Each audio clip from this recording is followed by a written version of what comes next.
Everybody, this is Jim at FreeChartVideos.com using time-honored techniques to understand modern markets.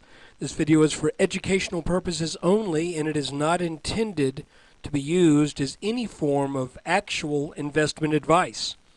Look, I can draw lines on charts, but you have to draw your own conclusions from your own due diligence and make those investment decisions that are suitable for your personal financial situation.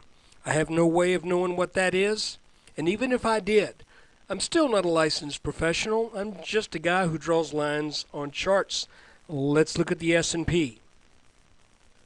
Okay, we are looking at a long-term chart here, going all the way back to 1995. So we are looking at approximately 17 years of data.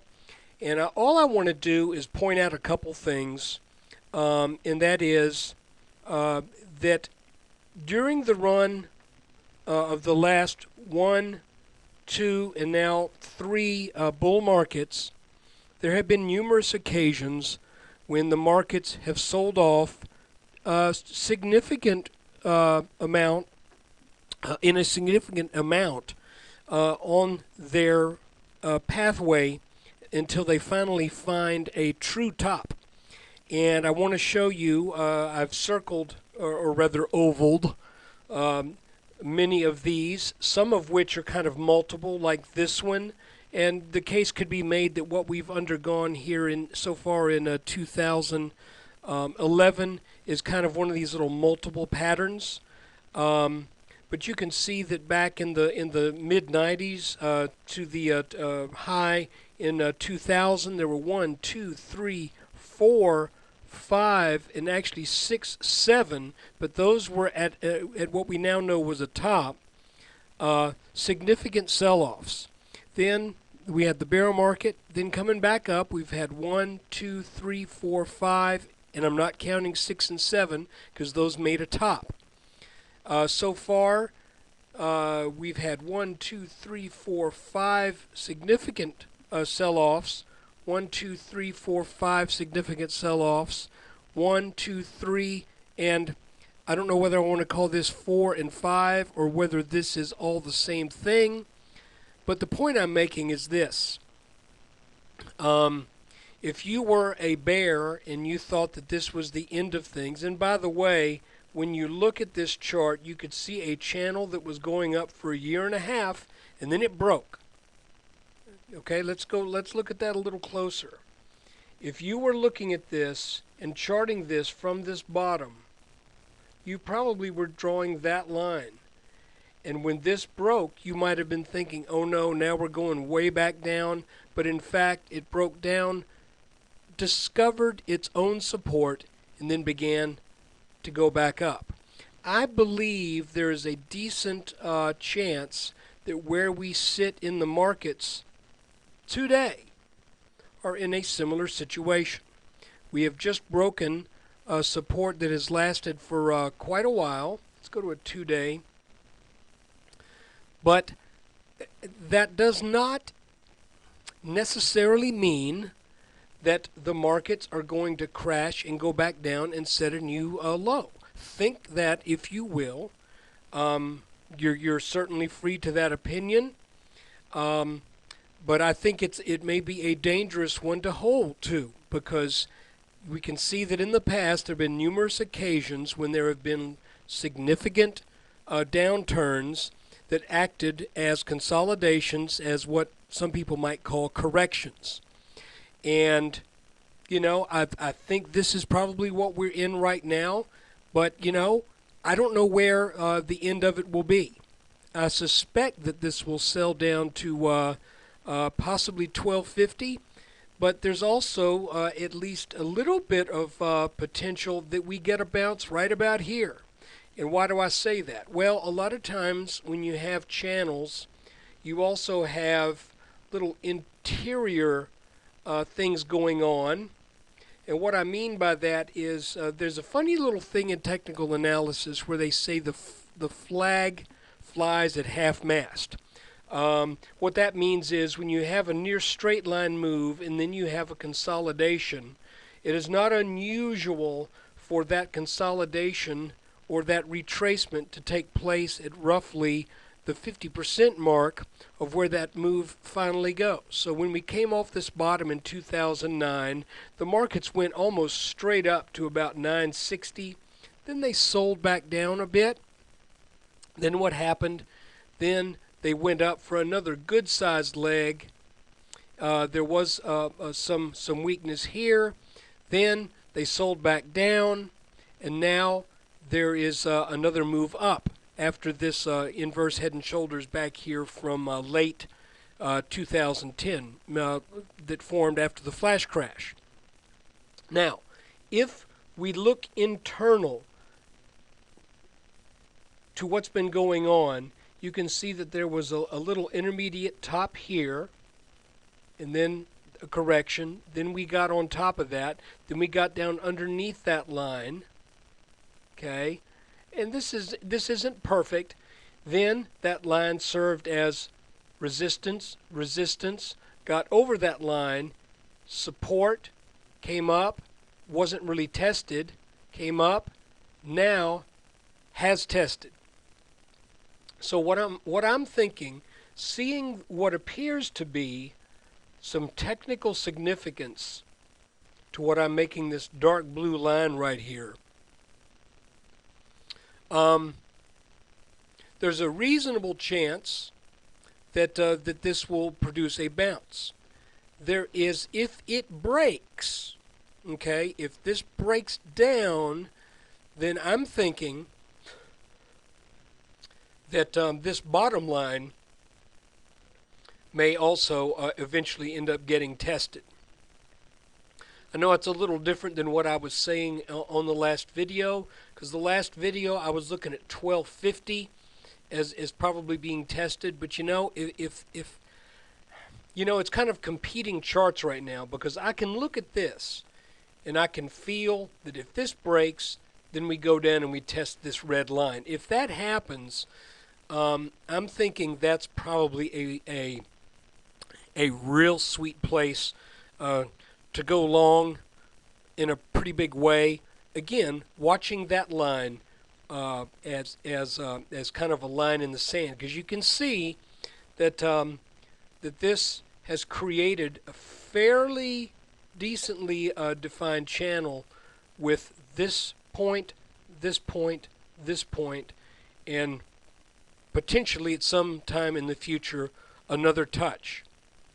So that means I think we need to be on the watch out for some intermediate term bearishness, but not long-term bearishness. I want to say one more thing, and this is the only chart I'm going to show you because, well, maybe we'll take a look at it a little closer action, but I want to say something.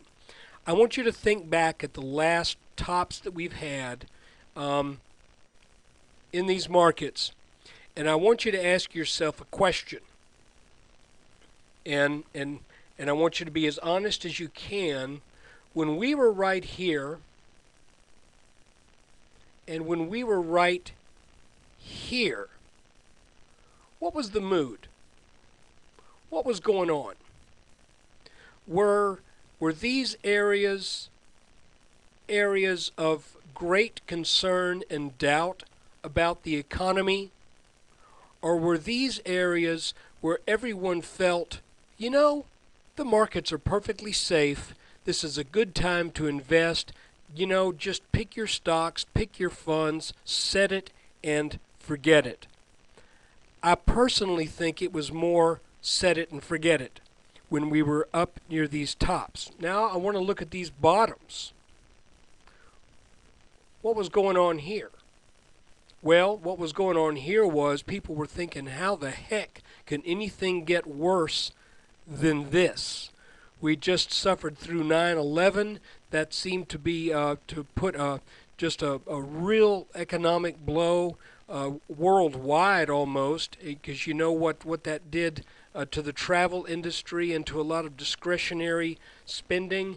I know what it did to my business back in 2001 and 2002. These were not good times. Okay? These were good times. These were bad times. All right? That's what about right here? What about that low back in March of 2009, February and March? Good times or bad times? Terrible times. So what does that tell you? It tells you what you probably already know but need to be reminded of. And that is bottoms happen in in the worst times, tops happen in the best times. Okay? What does that mean to us? Well, are we in the best of times? No, we're not. Have we come out of the worst of times? I think probably so. Are things good right here? Absolutely not. Were things good in 2005? Not particularly. All of this middle ground, when the markets are climbing, what do they say? The bull markets climb a wall of worry. Let me ask you a question. Are you worried? If the answer is yes, then, then this market has not topped. I do not think it has topped. As a matter of fact, if we just look at a chart for what it's worth, and we forget that this is the S&P for just a second, and let's pretend like this is XYZ Semiconductors, and forget your opinion on what should or should not transpire in the semiconductor field. If I were looking at this as an individual stock, I would be looking to sell the next time this line gets touched up here. And I think we're going to eventually get up there and test that.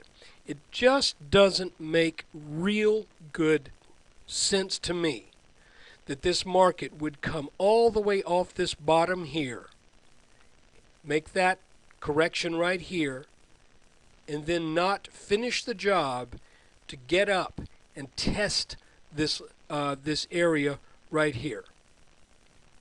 So, and if we were to, and I want you to be open-minded, if we were to get over this line, then this chart becomes interesting indeed. Finally, looking at a 30-minute chart, I have kind of expanded these lines that I had been drawing as in the form. I did have this line right here, more like, that might explain that bounce right there. This top, and then this bounce. But it looks like overall we are again in something of a descending wedge. We look for when this wedge breaks out. When it breaks out, it should set up a decent upwards move. Whether it will be to a new high, that is yet to be seen.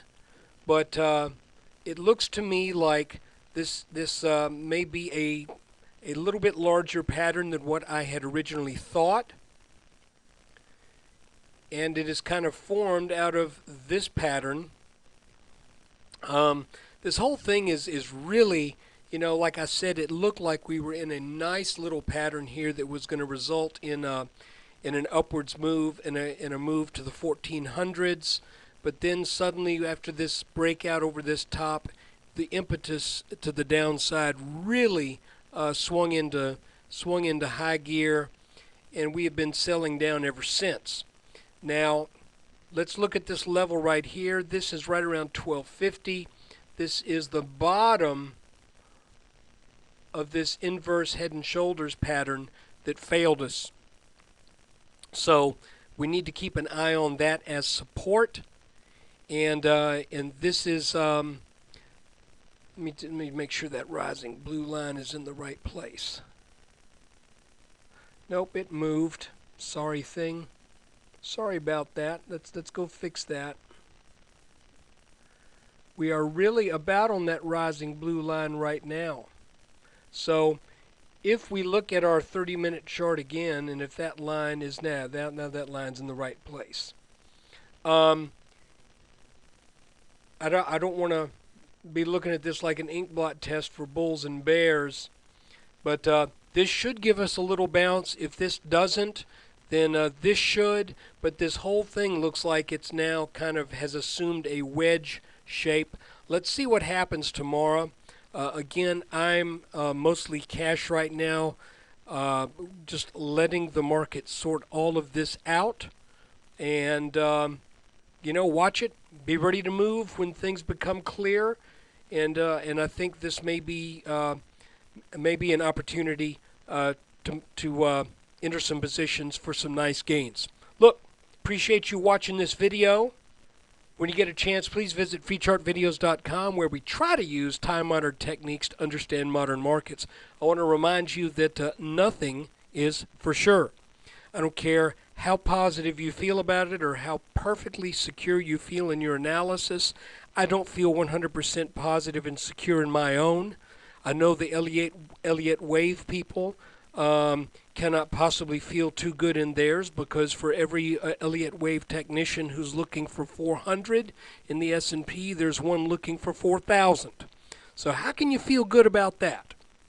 At least the lines show us what has already happened in clear terms, and we don't try to interpret that this is move number 4 of sub-pattern B of subpart, subparagraph, chapter D. You get the idea. I try to keep it simpler than that. Look, appreciate you watching. There'll be another video tomorrow after the close.